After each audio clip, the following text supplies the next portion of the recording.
أعوذ بالله من الشيطان الرجيم بسم الله الرحمن الرحيم الحمد لله رب العالمين والصلاة والسلام على أشرف الأنبياء والمرسلين سيدنا محمد النبي الكريم وعلى آله وأصحابه الطيبين الطاهرين ومن تبعهم بإحسان إلى يوم الدين وبعد. اللهم علمنا ما جهلنا وذكرنا ما نسينا وفقهنا في ديننا واجعلنا من عبادك الصالحين. اللهم اجعلنا ممن يستمعون القول فيتبعون أحسنه أولئك الذين هداهم الله وأولئك هم أولو الألباب. The Prophet ﷺ said, من يرد الله به خير يفقهه في الدين وإنما أنا قاسم والله معطي ولا تزال طائفة من أمتي ظاهرين على حق لا يرده من خلفهم حتى يأتي أمر الله. So it's very important that we learn, and the best things that you spend time for to learn, that is your deen. وَاجْعَلْ عُلُومَ الدِّينِ رَأْسَ الْمَالِ ثُمَّ عُلُومَ الدُّنْيَا بِالتَّوَالِ. That's the first things that you should know, to know about Allah subhanahu wa ta'ala and something related to that to increase your love to Allah subhanahu wa ta'ala. فَمَنْ كَانَ بِاللَّهِ أَعْرَفْ كَانَ مِنْهُ أَخْوَفْ. Who the one who knows Allah more, he will love him more, and he will, protect himself from the anger of Allah subhanahu wa ta'ala more, because he will know what Allah subhanahu wa ta'ala loves and what Allah subhanahu wa ta'ala hates. So it's very important that we increase our knowledge, because that will be the means for increasing our love. Let's, inshallah, open the floor for you. If you have any question related to an aqidah or fiqh matter or whatever else, that comes to your mind. على بركة الله. بسم الله. لن يبلغ العلم مستحيا متكبر. The one he's shy or the one he has kind of arrogance, he will never learn. So do not feel embarrassed or shy. Go ahead and tawakkal Allah. Bismillah. Yes.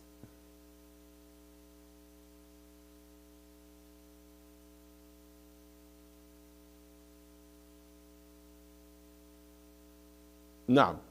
بالنسبة للكلب, the question here about the hair of the dog. Is any special rules about that? Let me just give a general answer about the dog. Looking at the differences between the school of thought, the main differences in this subject between Imam Malik and Imam Shafi'i, for example. Imam Malik considered that whatever had a source of life, any kind of animal, or that's the first assumption that is pure. There's no najasa in there. وَكُلُّ حَيٍّ طَاهِرٌ وَيَلْحَقُهُ لُعَابُهُ مُخَاطُهُ وَعَرَقُهُ. That's a rule. حَيٌّ طَاهِرٌ وَكُلُّ حَيٍّ طَاهِرٌ. Anything living, whatever creatures is, a dog or ever, that it's tahir, in a state of a purity. It's not like impure. And it's interesting, it's the same evidence, that's an evidence for both. As Imam Shafi'i consider the hadith when the Prophet said, إِذَا وَلَغَ كَلْبٌ فِي إِنَاءِ أَحَدِكُمْ فَلْيَهْرِقْهُ ثُمَّ لْيَغْسِلْهُ سَبْعًا الثامنة بالتراب وفي رواية إحداهن بالتراب. If a dog have lick in any of your plate, then you have to pour it. There's a water in there. You pour that water and then you wash it 7 times. The other narration 8 times, and one of them with the sand or with the dust. That hadith, Imam Shafi'i, he said the illah because of najasa. The reason why the Prophet advised with this way, because of this impurity, so you should do that. Imam Malik, he said no. And his argument that if it's an impurity, why we have to wash it with this certain way and certain numbers? It's enough to do one time to remove any impurity. إذا ذهبت عين النجاسة ذهب حكم النجاسة. Even when you wash something, let's say there's impurity comes at your cloth, just wash it. Even if the evidence of it, the color or whatever remain is a stain maybe. Sometimes when you wash the blood, not all of it will remove. Maybe some stain in there, it's still fine. There's no issue with that. As long as the actual najasa is gone, what maybe remain from the color or something related to it, it doesn't hurt. You don't have to bother. So he said, this is not an evidence or a sign that there's impurity in there. That Imam Malik, what said. And he supported his opinion with, with other evidence. And one of that, when Umar radiallahu ta'ala anhu were with a group of companions, he heard one of them said, Ya sahib al-hawdi, the one who owned this pond, tell us, is a wild animal comes to drink from it or not? Umar said, oh, the honor of this place, Ya sahib al-hawdi, do not answer him. Do not give him an answer, because it doesn't matter for us. Inna taridu alayna wa naridu alayhi. It doesn't matter. And that's one original rule regardless, and by the way, when he said that hawd, it's a closed a place where the water is not running, and usually it's not that big a quantity. So despite all of that, even wild animal comes, the first assumption that is a pure. It's not the opposite. And in the Quran, Allah said, where it's permissible for you to eat from what your dogs hunted. وَمَا عَلَّمْتُم مِّنَ الْجَوَارِحِ مُكَلِّبِينَ. The meaning of it. تُعَلِّمُونَهُنَّ مِمَّا عَلَّمَكُمُ اللَّهُ. And if your dog, for example, hunted an animal, you're not required to wash it, from where the bite is there. So if the saliva and all other comes from it, it's impurity, then you have to wash it, to protect yourself, from that. Anyway, summary for that, Imam Malik's opinion, the dog and its saliva and sweat and anything related to it, it's pure. Imam Shafi'i and some other imams, they said no, it's impurity. Now, as you see, the evidence are strong in there, and this is a practical in this society. The brother, he said, when he went to the cab, or he sat in the car, he saw the hair of the dog. You saw or not, there's no guarantee that place never, touched by dog, or dog never been there. Can you guarantee any place that you say, what, no dog is there? Dog everywhere. Even places where they said no pet, people sneak and take dogs with them. Is that right? And sometimes the puppies that they even consider, as long as you carry it on, they will say it's fine. Maybe you cannot take it walking. And the guide dog for the blind people and the police dog are exempted from all of these conditions and regulations. So there's no place you can say, what, there's no dog in there, in this society. Subhanallah. The numbers of dogs equal or even more, exceeding the number of people living here. And there's no guarantee. That's no any place that that where there's no dog in there. Now to feel safe and have no doubt, because the doubt should be there if we said, always assuming there's a dog in there, because that's the real assumption can be. So you have to clear your heart, and clear your mind, and do not worry about this. That's what I advise myself and you, to consider Imam Malik's opinion in this, and you'll be fine بإذن الله سبحانه وتعالى. وكل حي طاهر ويلحقه لعابه مخاطه وعرقه. That's one thing. Second, hair in general لا تنبته الحياة. So you don't have to worry about this, hair in general. That's second thing. If we're talking about dog, that's what the rules. And if it's specific about the hair, you don't have to worry about it regardless. Yes, brother.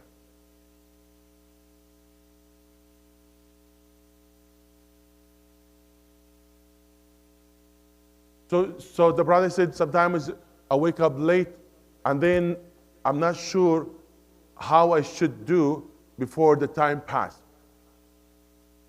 First of all, the Prophet ﷺ, as mentioned in the second hadith in Muwatta Imam Malik, in order that he know and to tell his ummah about the time for salah, he prayed behind Jibreel alayhi salam.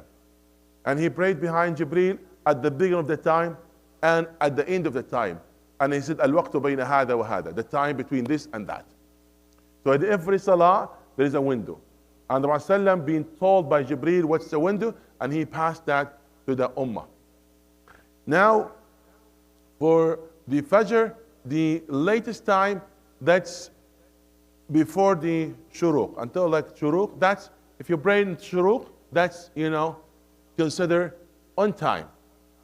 And actually, some school of thought, like Imam Hanifa, prefer actually to delay it until, the light comes, but not the sun comes.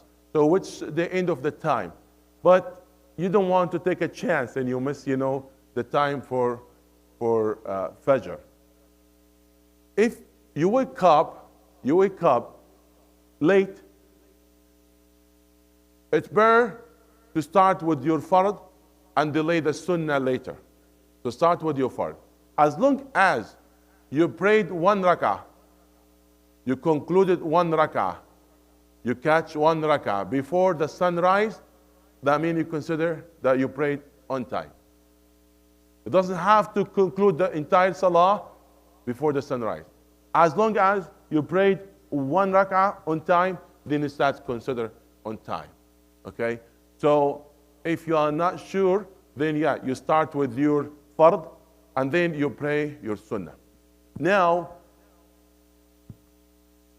for your sunnah, you can pray right away after Fajr. You can, according to Imam Ahmad bin Hanbal. However, it's better to delay and pray according to the majority of scholars, Jamhur Fuqaha.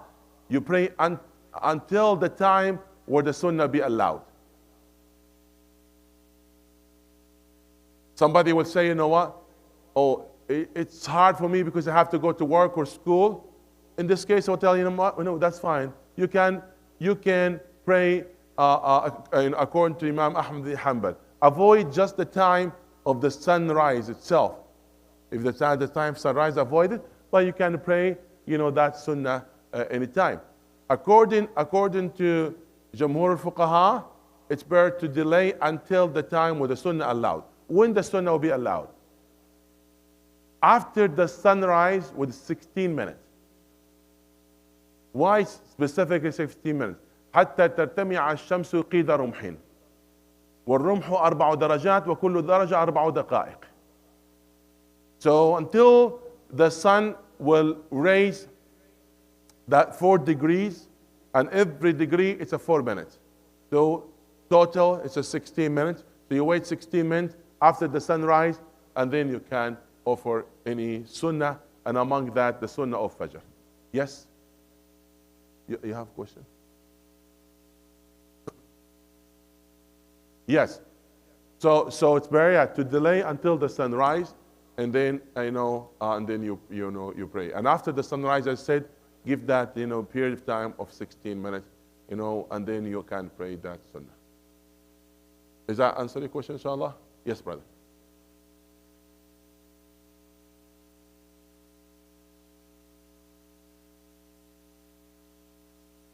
Yes.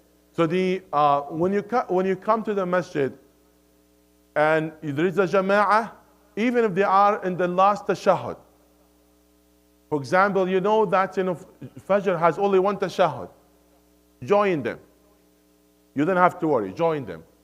Somebody will say, I will wait because I want to make another jama'ah. No, it's better to join them, and the reward, inshallah, you will get it according to your intention, bi-idhnillah subhanahu wa ta'ala. You get the reward, but not hukm al-jama'ah. There are different things. So when you join them in that tashahhud, the reward, inshallah, all that in the hand of Allah, but hopefully you will get the reward of the jama'ah, but not the hukm al-jama'ah. It's not apply for you the ahkam al-jama'ah, because in that case, as if you consider you prayed alone. Only you will consider that you are in jama'ah if you have cut one rak'ah with the imam. Some people, they will prefer to pray by themselves. and they wait for the salam of the imam and then they perform their jama'ah, that's another story. We can talk about it if you like. We can mention this. But that many scholars, they say this makruh, that the second jama'ah, to be performed in the same masjid. They made exception for Masjid al-Tariq, that the masjid that were on the main road where people are stopping, so they can perform like multiple jama'ah in there.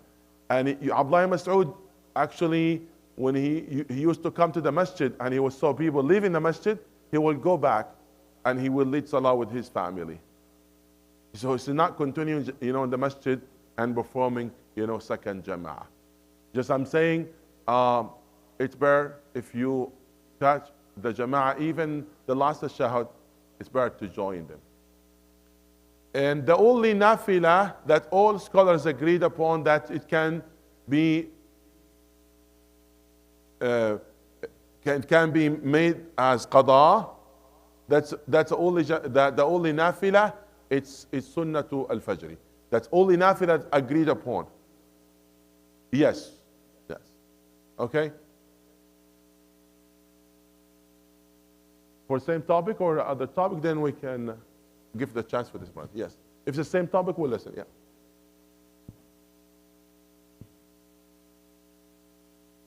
Uh-huh. Okay.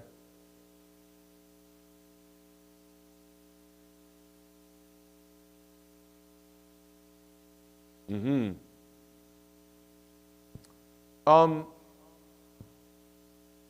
So the brother, he said, there's a restaurant that the same fryer where he cook the fish used for other type of meat, the non-halal meat. So it's mixed in the same oil. Is that halal? Definitely not. Even that fish, So we have to be careful. Somebody will say, you know what? It's just fish. Fish or chips or even chicken, you have to be sure. Especially in a small restaurant.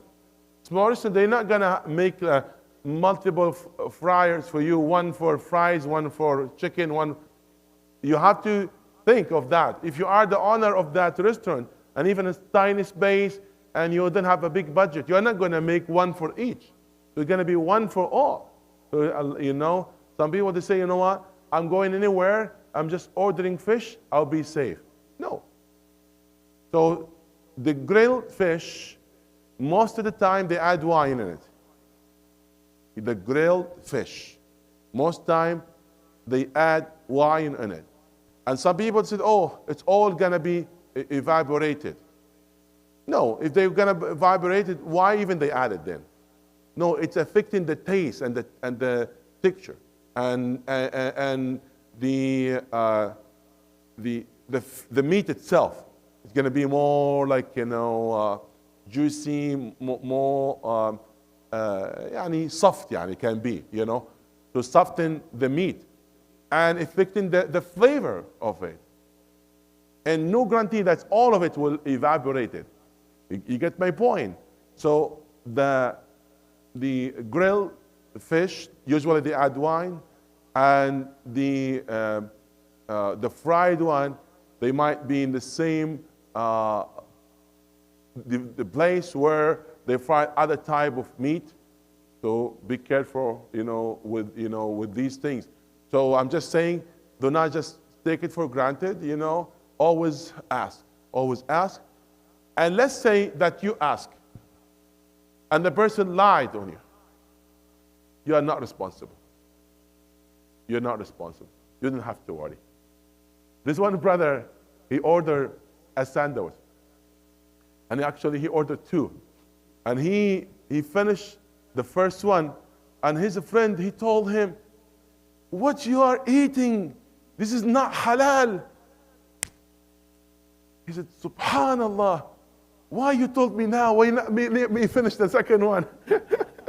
So he finds it, الحرام دائما فيه حلو. الحرام has kind of sweetness, yes, subhanallah. Like haram. So So sometimes يعني, we try our best. We are to try best to protect ourselves. There's one of the shuyukh said, in this society, those are careful. Those are careful. They ask, this is halal, this is not halal. They try their best. That he said, in their stomach, khanzir saghir. You know, those they are careful. They try their best. In their stomach, khanzir saghir. You know, because today they forget about this. This one has a lard. This one has the other product. Subhanallah. It's not even one name. You have to memorize like 10 names. Can you imagine? Can you imagine the restaurant? They will cook the rice with the lard. The Chinese, most of them, their rice is cooked by dhuhn al-khanzir. Chinese, they didn't use the regular oil to cook the rice. They cook it with lard. You know, so be careful. You say this is a shrimp, the shrimp, but they dip it, you know, in something different. The fries, this is just a fries. The fries, they dip it in a liquid. That's part of it. That's a product from al-khanzir. And you know, I'm telling you, take a fresh fries, cut it pieces, and leave it. After an hour, you find dark spot in there. Yes, and that's fine. That's what supposed to be. Take one of those pre-cut ones and leave it for a year. It doesn't change. It's the same. Yeah, because why? They dip it in a special, like, you know, liquid, and that's part of that liquid. It's non-halal product. So be careful.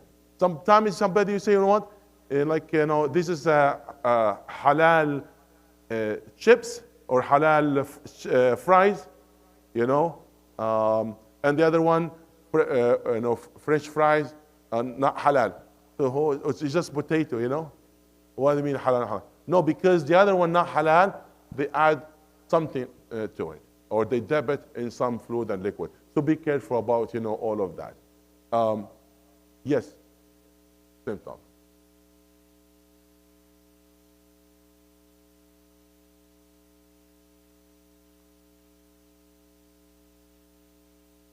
See, so again, so the pasta for Alfredo sauce, they add wine to it, white wine, and for the fried fish, before they mix the flour, they mix it with wine.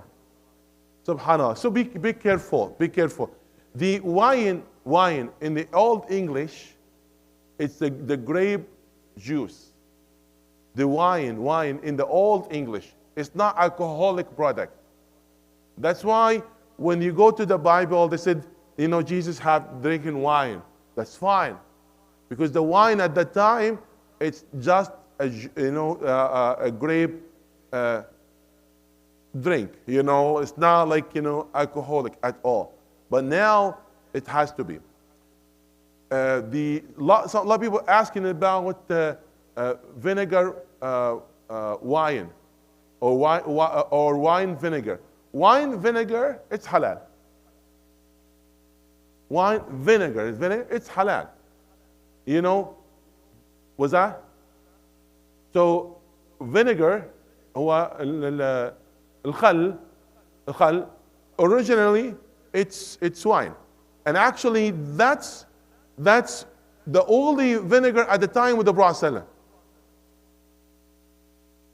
You understand what I'm saying? So that's how it be.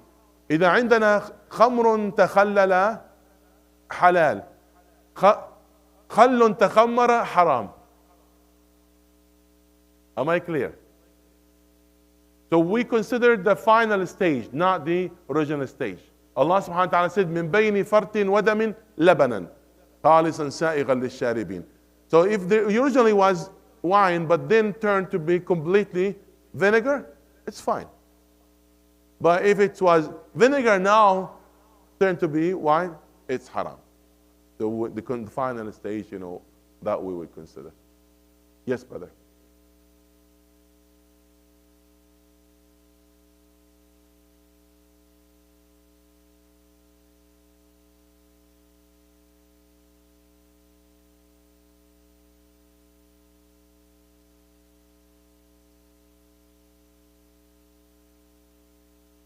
Um, Sometimes it's depending on some of the, transaction with the government or the bank or whatever.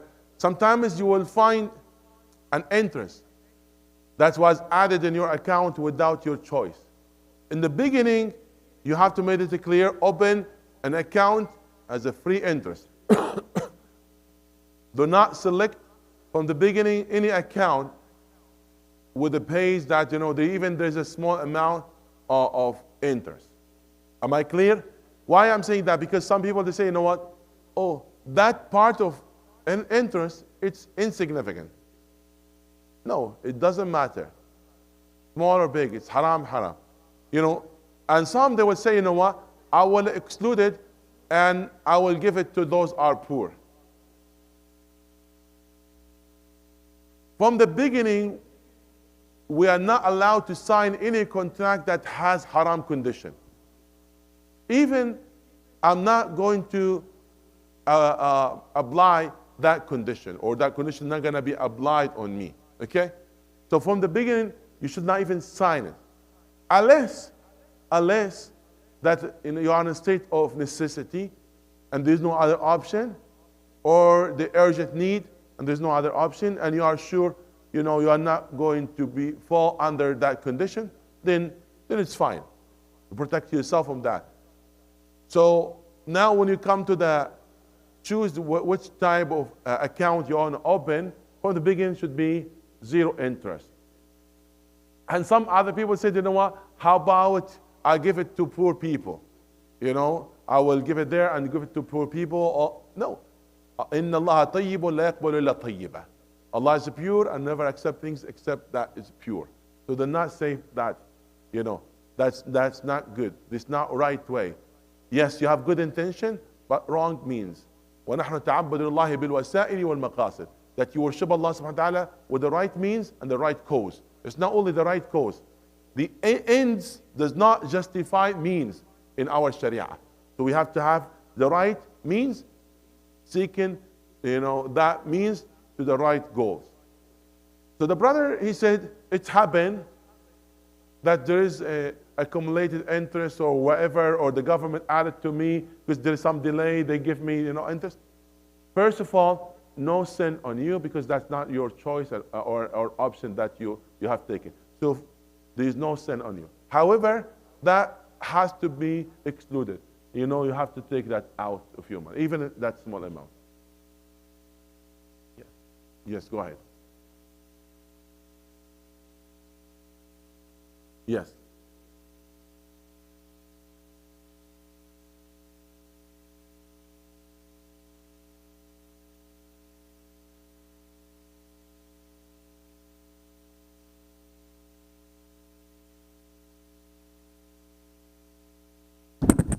For the OSAP, the student loan. Now, talking about education. The higher education nowadays became necessity.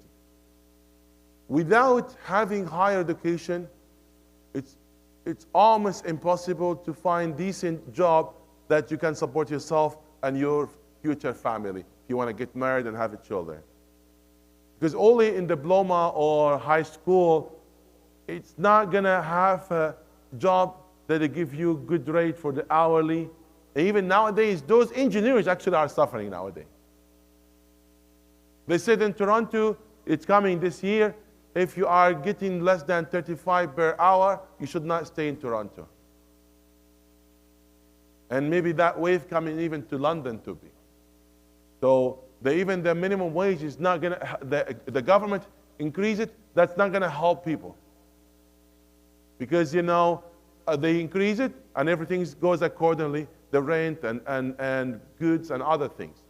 So this is not the right solution to help people. People, they were okay when they getting paid 11 per hour.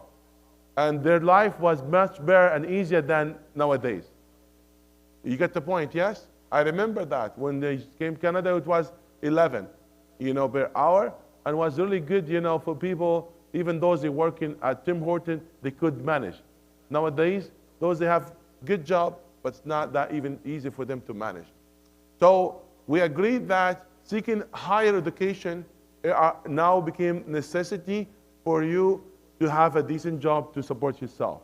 So became out of necessity, darura. If there's no other way to fulfill this darura except taking the student loan, then that's an option. Darura, what darura is? Darura applied when there's no other solution. If there's any other solution, then you are not part of that. So there's no other solution, then it's fine to take that student loan. But try to make a plan to pay with no interest. Like work in the summer, making some saving, try your best, make some business online, go out, summer jobs, whatever you can, so avoid that interest because they give you just period of 6 months after you graduate, and then they will accumulate interest for the remaining part that you should pay. Nowadays there's some plans for some people. They have low income and they couldn't find job. You can extend that period. Last year in Corona, the government by themselves extended that period for longer time. And now there's some programs where you can extend that, and they're not going to apply interest for you. Yeah. Yes, Sandra.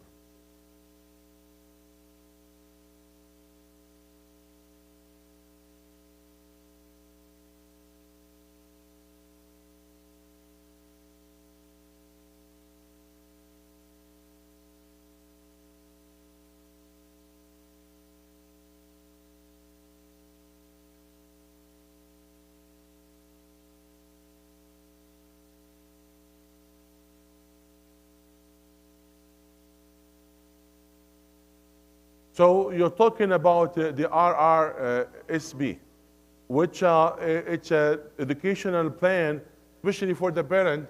The most time they suggest for them from birth, from the child when they come to this life, they open an account for them. So by the time they will be 18, going to university, they have some saving in there, and that exempted from tax.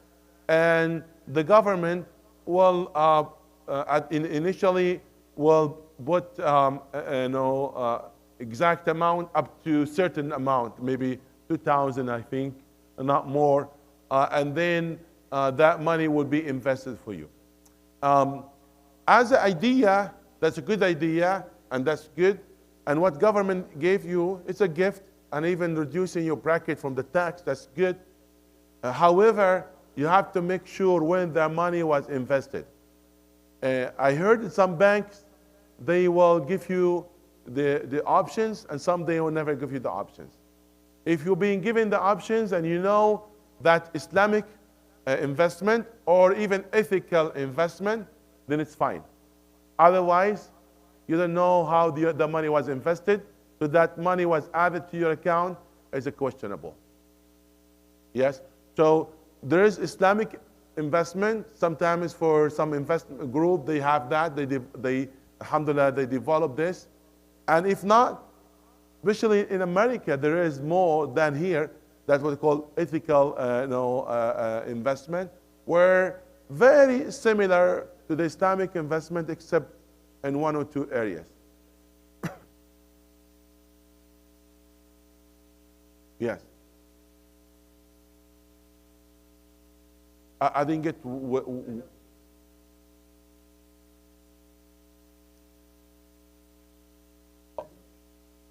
for the student or for?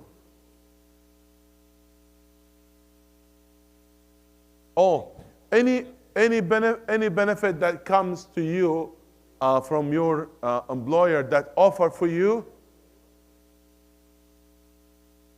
Yes, anything was offered for you from any benefit from your employee, and you have no saying for it. Like where you have no control, it's a part of the package, part of the contract. Then there's no blame on you and that, and you can accept it. But when you have the choice, then only select what is permissible from the Sharia part. Because that comes as an offer. That's part of the offer. See, in this country, almost impossible that you find a job that free from any challenge. Always there's a challenges here and there. So some people, they will say, no, I will look for a job that's 100% halal and there's no challenges. Always you find something in there. Like even a doctor, so you know that's pure, yes? But sometimes you'll be in a situation that you have to make a surgery that you disagree with. It is from your ethical. And sometimes you prescribe a medication that you don't agree with it. Like now, if a girl came to you and said, you know, I want an abortion. So there's a challenge for the doctors. Yeah, I know there is some ways to get out of it, but at the same time, there's a legal responsibility. Because if say, I'm not going to treat you, then will be at risk. Even maybe your license will be taken away from you. But maybe you can give a referral based on your religious and asking for religious accommodation. You'll make a referral for that. You know, at least, you know, you are not the one prescribe it, so let somebody else prescribe that for, you know, for her. Just I'm giving example. For some jobs, you think it's pure from challenges. No. Almost every job there is challenges, and that سددوا وقاربوا.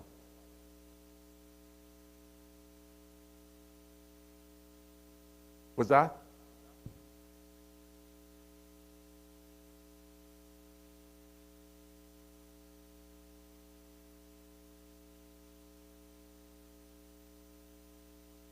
If you have a choice, then it depends. Some types of insurance are fine, some if not. So then you have to look at that. You know, it depends. Let's say if you have a choices, then definitely do not accept the life insurance. But you can accept other things because they've already been offered. But if you have no options, and that's part of the contract, even the life insurance, that, you know, it's something can be negotiated, can be part of it. You know, so it's not that easy, as I, you know, say. It's every work has challenges. Actually, there's a brother asked me, maybe you can benefit of that.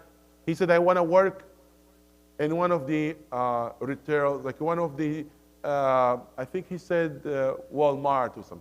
And he said that, can I work as a cashier? Because, you know, I will scan the pork and some other non-halal product. I said, that's fine. There's no restriction that you cannot carry pork or non-halal, you know, product. The only restriction that you cannot carry alcohol. That if you know and you're able to say no, if you know there is alcohol and you're able to say no, then you should not. You know, otherwise, if you don't know, you are Uber driver, you don't know that in the package there is alcohol, or Uber Eat, you know, you don't know that, and or the regulation of the company that you have to accept it regardless, then there's no blame at you. So we have to differentiate between the worker and the owner. The worker, the limit is not like, you know, the limit for the one who owned the place. So now, if somebody works in a place that's selling pork, there's no blame or haram on you. But if you are the owner, it's haram. ما حرم أكله حرم ثمنه. النبي صلى الله عليه وسلم قال قاتل الله اليهود حرم الله عليهم لحوم الإبل فجملوها فأكلوا ثمنها. أي باعوها فأكلوا ثمنها. From this hadith, that Rasulullah said that may Allah curse those Allah forbid for them to eat the camel meat, so then they trade with it and they ate its profit. So from that, there's a rule that whatever was forbidden for you to eat and to consume, it's forbidden from you any profit that comes from it. So the owner of the place, it's haram for him that money and that portion of the money that comes from non-halal product and haram product. But for the worker, there's no restriction. Okay? Yes.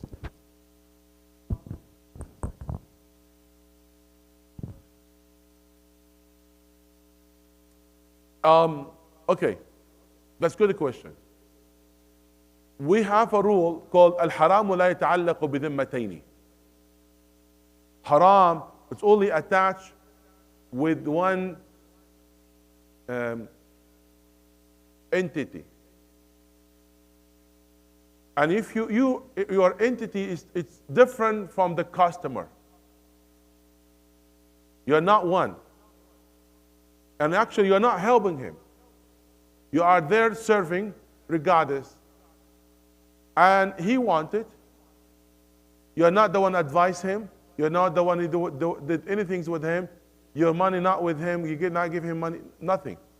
You are only there, you know. Let's say somebody, you are at the street, so ask you, where is the church? I'm not going to tell you. You know, I'm not going to tell you. You know, you are not the one asking him to go to the church. You are not the one, like, you know, encourage him to do that. He just asks you about something, you know, that information that you know. You are not responsible in this. So you saying to him, where is the church place? That doesn't count as an assistant of haram. You get my point? So there's always, I understand the point, but that ayah is general ayah. وَتَعَاوَنُوا عَلَى الْبِرِّ وَالتَّقْوَى وَلَا تَعَاوَنُوا عَلَى الْإِثْمِ وَالْعُدْوَانِ. That's a general concept.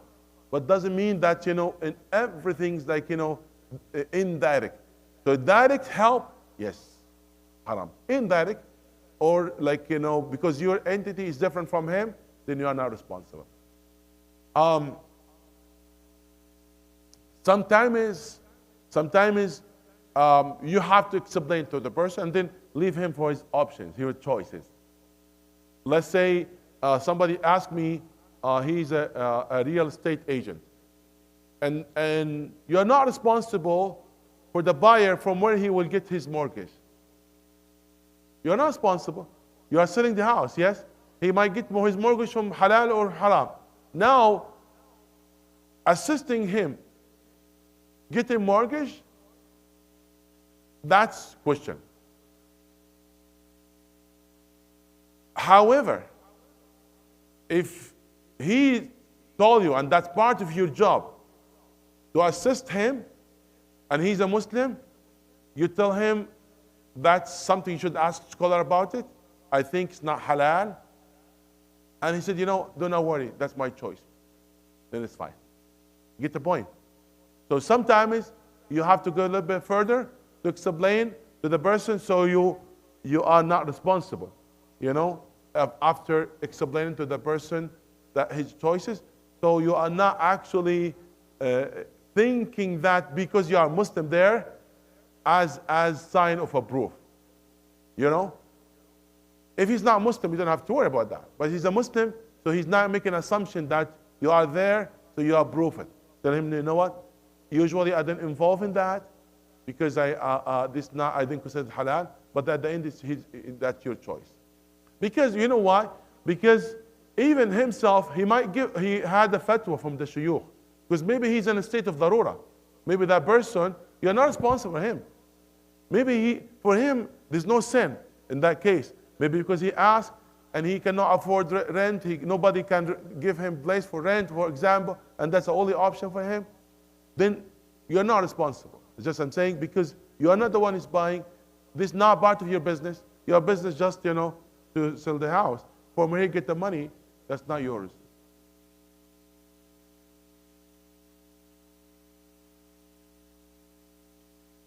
Yes.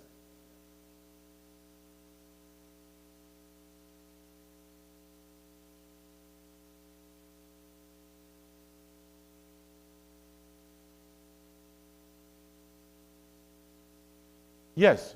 So sometimes yes, that the real estate he said, you know what? I have my own mortgage, you know, and he will help you for the paperwork. But you are not the one apply for him for the mortgage. You're not one even send him to that bank. And usually the customer himself, he will go to the bank and he will find his way. He will tell you this is the steps, but he's not going to be involved in this. However, as I said, even if he involved and after you explain to the person, then you left him for his choice. You get the point? So you tell him this is, you know, where I should stop, and this is, you know, your choices, then it's fine. Sometimes you need to explain. The challenges here are limited, my dear brothers and sisters, I'm telling you. Yes?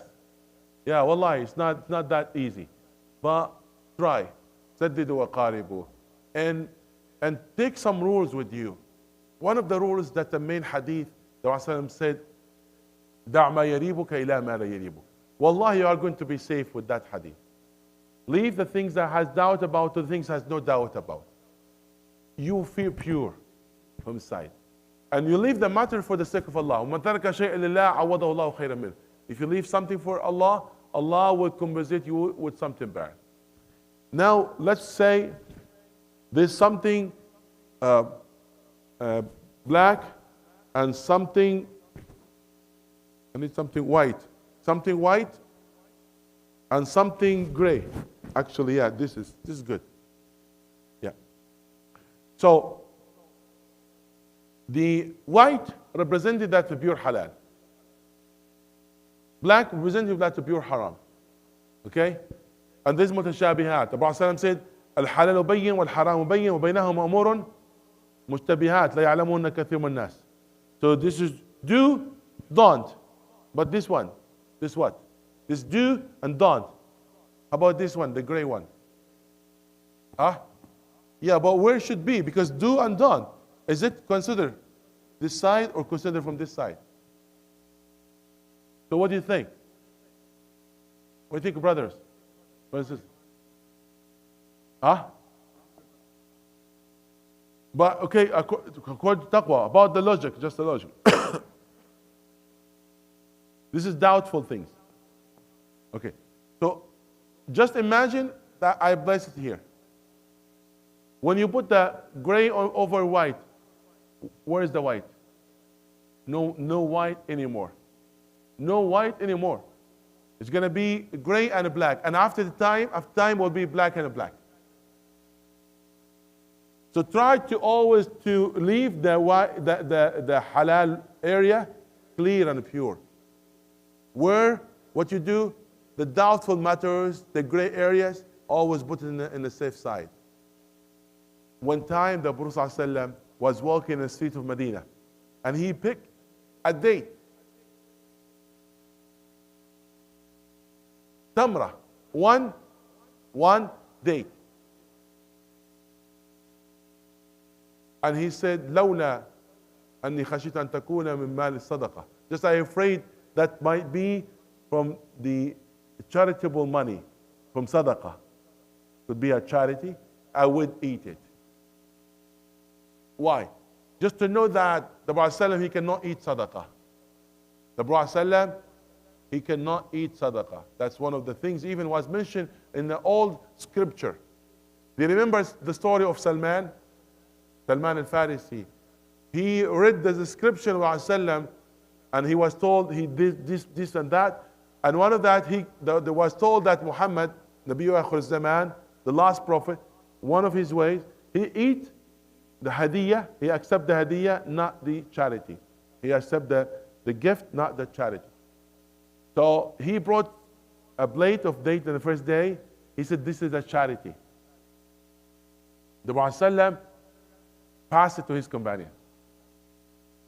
And the next day, he said, this is a hadiyah, a gift.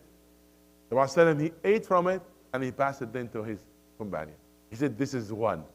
So he was trying to prove all of this description was mentioned in their scripture about the Prophet Muhammad sallallahu. The Prophet he cannot eat charity. And when he picked the date, it might be from the malu sadaqah, from the money of charity, I would eat it. But he didn't. Can you imagine? Can you imagine? So anything, even little doubt, he will avoid. That's for your peace. Otherwise, always have no peace. You're going to have issues inside you. So it's not that easy to live in this society. But is that doable? Yes. Is there more reward? Inshallah. More struggle, more reward. And no pain, no gain. يعني inshallah. Wallahi. يعني you feel that you are a stranger. You feel you are a stranger. You should celebrate. You should be happy. Because the Prophet said, Tuba al-ghuraba. You know what's Tuba? Tuba, some scholars said, is a tree in Jannah. If a tree in Jannah was granted for you, that means Jannah is granted for you. You want access to your tree. You know? But tuba, it's a glad tiding. It's a bushra. You don't know even what is. That's for those they feel that they are a stranger. Or other people look at them as are a stranger. Maybe some people around you say, oh, who cares? The way, you know, you make it too much. You make it like sheikh, you know, what do you think yourself? You know, some people like that, you know, your friends. If one of my friends like this way, either I try to advise and change his mind, or if I give up, I will leave that type of person because he's pulling me down. He's not even helping me against my soul, you know.